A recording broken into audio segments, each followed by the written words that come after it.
Hey guys, welcome back. Product supplement today. I want to talk to you about its uses, but this is also another one I'd already had planned, had my notes. That is another grab. They're about to pull this one, and I'll tell you why, my opinion, they're about to pull it, the uses for it, and everything else. But it's called quercetin. And it's a fat soluble, but it's a flavonoid that is found in things like onions, especially red onions, green tea, ginkgo biloba, dill, radishes, kale, different berries, things like that, apples and stuff. So I'll go over the things that it's used for and helpful for, and it's been fine on the shelves for a very long time. And now why I think they're pulling it. So let's get into all that. So it's used for things like different types of heart disease, anything to do with like your blood vessels, people who have atherosclerosis, which is like hardening of their arteries and stuff like that. It's good for that. High cholesterol, any kind of circulation problems, helps with diabetes, cataracts. It actually is really used a lot. Quercetin is used for allergies, hay fever, seasonal allergies, environmental type allergies, and it also is really good for things like, asthma and things like that. Peptic ulcers, whole body, anywhere inflammation, gout, viral infections. Let me say that one more time. Viral infections of all sorts. Anything with, it helps with different things because of its properties of, it's a antioxidant, anti-inflammatory, so it's a good cancer preventive supplement you can take. This is also a really good one for men to take as a preventive, but also treatment for those who have maybe like chronic inflammation of the prostate, or they're prone to getting prostate infections because of the inflammation and different things that go on with that. This is really good for that. And on that note, saw palmetto is also really good for those same problems for men. Also, quercetin is something that has been used in different things for people with schizophrenia, because how it removes the oxidative stress, especially out of the brain. And most people with schizophrenia have oxidative stress. They cannot detox that out properly, and that's one of the connections with schizophrenia. So, this is going to be, quercetin is a lot of times was used and people sought after as a natural antihistamine. I call it the natural Zyrtec, without the side effects of that. But I will, so the reason, and I don't know if I mentioned, it is fat soluble. So if you take something like this, you need to have something, it'll break down and absorb better if you have it with some type of fat, like even if it's just like milk or something, because your body will start to process that. So remember that if you take it.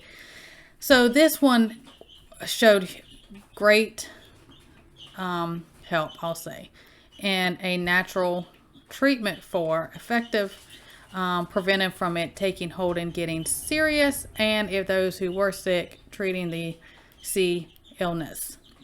And that, again, that's because of the anti-inflammatory, antioxidant properties of it.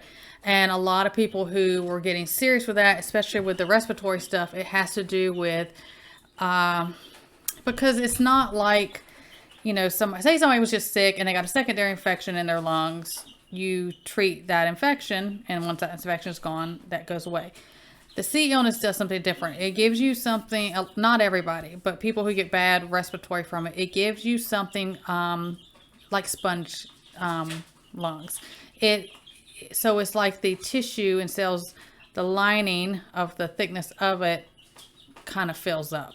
So it's not like the pockets that are within our lungs, they can go in there and they get that infection with, say an antibiotic, and it goes away. And it has to do with the swelling and the fluid and stuff like that. It's just different the way it works. But this was helping that and preventing it from getting really bad. And it was helping those who were sick with that. And for that, and because, the natural antihistamine thing, a lot of people who got really sick off with that, and they would give them certain little cocktails. If you ever heard somebody that had the C illness and they got those cocktail things, and then they would get this weird response, is all I can say. And it just kind of their body started overreacting to everything. And so that's that kind of like that MCAS. I talked about that before in a video. So the the antihistamine properties of this, it prevents a lot of that. So this one is on they've already sent their warning letters. I talked about that in my video last night to the makers of, the companies of this exact supplement. They're trying to snatch it. They're going to snatch it. I think there's so many properties outside of that illness that it has so many benefits of different things it can help. And now it is one of those, you can't take it every single day for a long period of time. This is one I say you need to rotate it. Say if you're using it for allergies or certain things, you give it like 5 days before you see the full effect. It doesn't always take that long, but sometimes people say, I've taken it for 2 days and I don't feel better. Well, give it time, give your body time to respond and regulate. But it's something you need to take for, say several weeks, and then you need to be off of it. And then you can take it. You have to, it's one of those things that you just don't want to take consecutively every single day like another vitamin or something. But it's something I highly recommend. I say I'll put the dosage in my description. I'll put it down there for you. But I just think that if you can find it, and like I say, please get the real one that's usually from like a Whole Food or something. Don't get synthetic supplements or vitamins. You're going to waste your money. It won't do anything, or it's going to do more harm. But something I want to bring to everyone's attention. I think it is fantastic one to have in your preps and put away, and you don't have to take it all the time. So you can rotate that, but something I hope helps you guys. Everyone stay well, God bless, and I will see you next time.